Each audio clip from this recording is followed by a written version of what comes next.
Hey there, I'm Colwen. I got another Transformers video for today, and today I've got an odd video, a 3 for 2, 3 for 1, I don't know what you want to call it, but okay, so I've got here Transformers Prime Deadend, which is a repaint, different head of Transformers Prime RID Wheeljack, and I've got here Transformers Prime Beasthunters Wheeljack, which was a remold of the RID Wheeljack. So, yeah, it's going to be kind of awkward here. Let me go ahead and straighten these guys out for a moment, and I'm going to bring in my size comparisons real quick between the other guys. Where's my soda can? Here's the soda can. Okay. Let's put that stuff over there, and we can bring in the car bots for a moment. And then let's get into talking about these guys. So, let's talk about Deadend real quick. So, Deadend as a character, you didn't see him in the show, but in these colors, he's actually really interesting with all the neon green and the bright orange. And yes, he was a Decepticon, and his head sculpt is meant to invoke terror. He is kind of a Dark Energon mutant clone guy. So, now we got that out of the way. Physically, this was Wheeljack in RID with Transformers Prime and the Transformers Prime RID line. They would splay out those so he'd get his shoulder fin things going on. And the Wheeljack mold was actually really cool. It had a nice ball-jointed head, had ball-jointed shoulders with swivels going on, had these awkward arms that have an elbow at the shoulder and then an elbow down below. So, like, they would do weird things, but it would work in the end. And then he had these ball joint with a hinge for his wrists. And yes, he rocked really nice looking swords. The Beast Hunter one, fortunately, keeps the swords. There was no waist articulation due to the transformation, and he had ball jointed hips with an above the knee swivel and a nice solid at the knee bend, of course. And dude, he had nice ball jointed ankles, so he can get all kinds of cool poses. And you know, being a swordsman, he had really good wrists, so getting decent sword poses wasn't difficult to do at all with him. And this one, even though it's a different character, still has the sword storage up on the back there. So, RID Wheeljack was a really good figure. How did they change him up for the Beast Hunters? They gave him a bunch of spikes. Spikes on his arms, spikes on the back of his legs, spikes on the front of his legs. And yes, all these spikes translate into a bunch of spikes in vehicle mode. His shoulders ended up being hampered a little bit on articulation because they gave him these big old wings, and the wings like to collide with the shoulders and all tangle up with each other. He did come with his original swords and a cool... Come on, give me this cool looking spear thing that... How did this... Oh, there we go. Would fire off this heavy disc thing.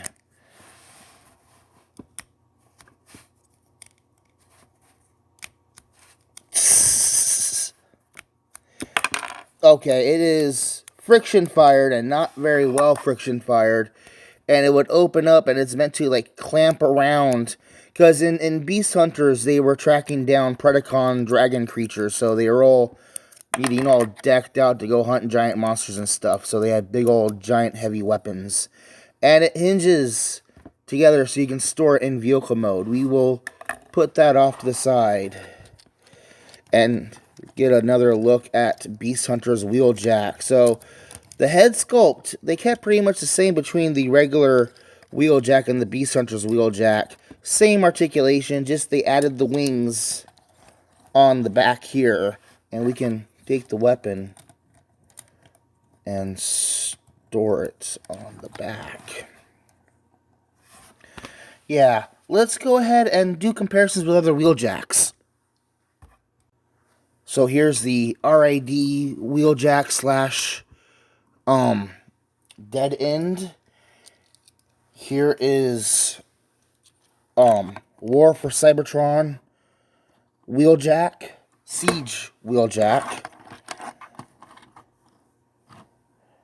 And then here is the Bumblebee movie Wheeljack. It's interesting to see how in Transformers Prime they had the whole angular ninja thing going on, and then they went back to being all scientific, and now they've got this weird chunky Cybertronian form. It's funny to see the different variants on Wheeljack, especially in the head sculpts even.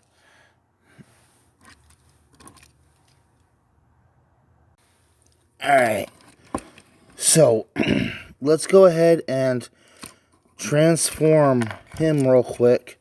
And their transformations are like 99% identical. I'm going to take the arms and collapse the arms up in on themselves. Take this block right here on the inside of his forearm and pull that away from that panel. You see that? And then we got to spin it around and then push it back down. And make sure to lay the wrists kind of out of the way. So, back here, take that panel, spin it around, push it back down. Now just kind of hang the arms out to the side, close that up, come up here to the chest, and just pull it away. And then this panel here is going to be on a double hinge, and you're going to pull that down, and that's going to pull the head down, and then lift that up. Like that. Then we're going to come down here to the legs. Turn the feet so that they're pointing down. He's like on his tippy toes. Take this panel here and turn it inwards. And then pull it down. Yes, pull it down. Then take this panel back here and rotate that around and lock that in place. And you should end up with this. So here's the leg here. Turn it facing outwards. Turn that panel inwards, pull it down, turn this panel around on its side hinge like that, and then you end up with both like this, so you can take the feet. And then there's the whole front end of the car there. You gotta love how he just explodes himself outwards and then reforms back into whatever he's in, vehicle mode or robot mode. Because now, take this big old hinge here and fold it over. Oh, these shoulders will get in the way. You're going to want to pull those out like that. And then this tab is going to go into this slot right here. Look at that. And there's his head inside there.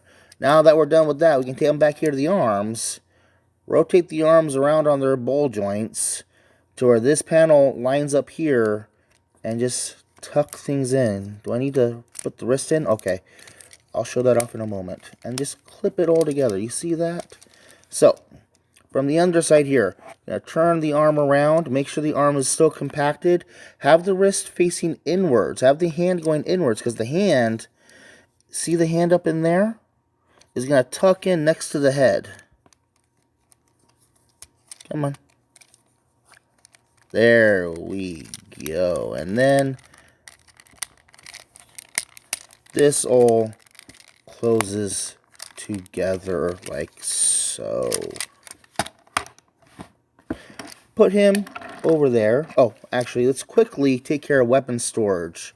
Take the weapons, and there's these tabs on the side of the feet, and then these little slots on the side of the legs. And we're gonna just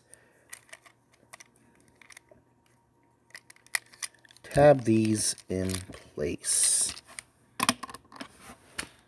Let me go ahead and bring in Beasthunters Wheeljack. I'm going to disarm him, put his swords off to the side for a moment. I'm going to take this and just put it off to the side so it's out of the way we can see everything. Now these wings really don't come into evolved in the transformation. It's same as the other one. We're going to come up here to the arms. We're going to straighten the arms out and lock those in place. We're going to come to the forearms. Come on. pull that away. Pull that away. See, it's fighting me because it knows as soon as I'm done with the video, it's going back in the box. Okay. Oh, I think I just broke something. No, I did not. Okay, good. Good. That would have sucked. How did the hands go?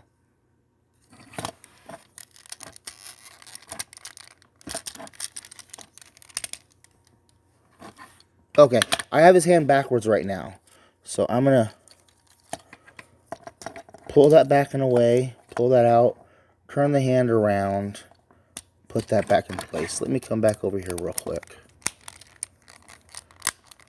Because I'm pretty sure if the hands aren't facing the right way, it will get all jammed up in there and it's not going to be pretty. Turn that around, make sure the hand is orientated properly. And push that back in. Close that up. Okay. So, come back down here to the legs. Pretty toes, pretty toes. Roll over, slide down, roll that over, slide down. Flip that around. Flip that around, and then we peg the legs back together. Come back here to the chest. Pull that down. Push the arms down and out of the way. Bring everything up and over. There we go. And now these is where the wings come into play for the transformation. They take the place of those back fin things. And things are going to fight me now because I'm doing things in an odd order. Okay, so these back there go out of the way. These come up here. Those hands are going to tuck in behind the head. Those can tuck in behind the head.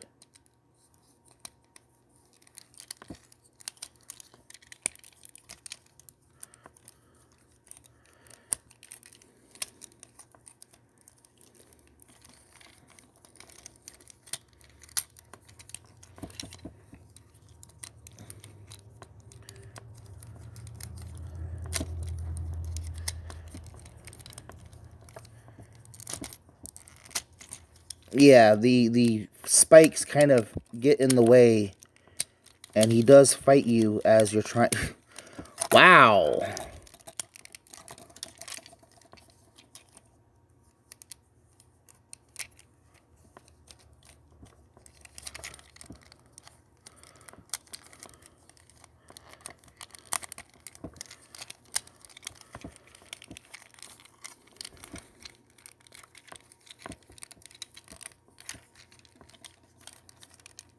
Oh. Oh, boy. There's that.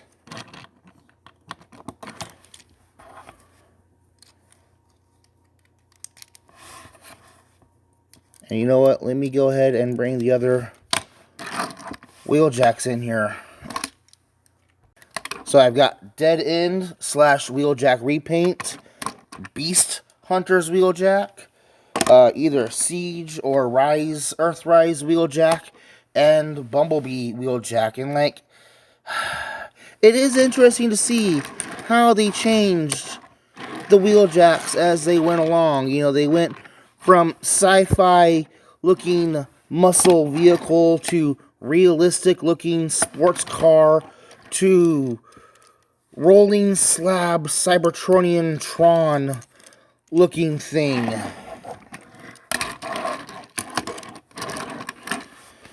Let's continue with the individual videos.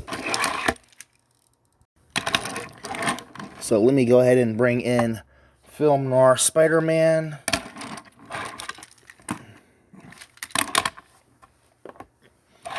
Bring in Scourge and Hubcap.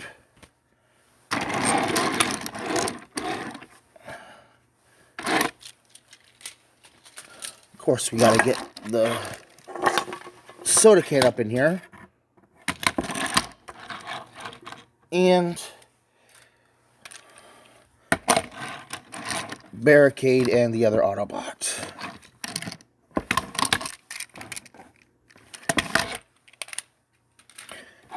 So, yeah, this is Deadend. Deadend looks great in these colors, the ugly browns and the oranges and the yellows and the green. Deadend on a home is a great figure. Deadend with the original colors also made for a really good Wheeljack.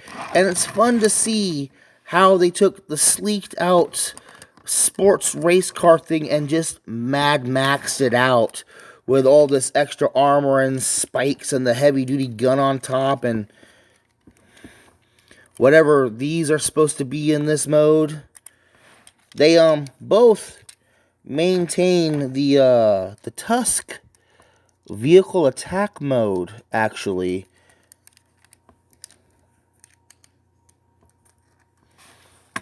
And what's funny is that looks much more appropriate on him with all his other spikes and stuff.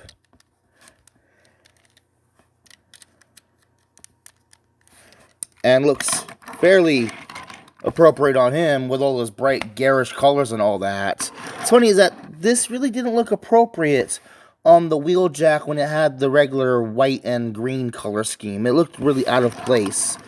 But it's a fun gimmick you can do with them. Should you track down either one of these? All three versions, this version and the regular paint of Wheeljack, they even did a Dark Energon translucent purplish Wheeljack. This is a great mold.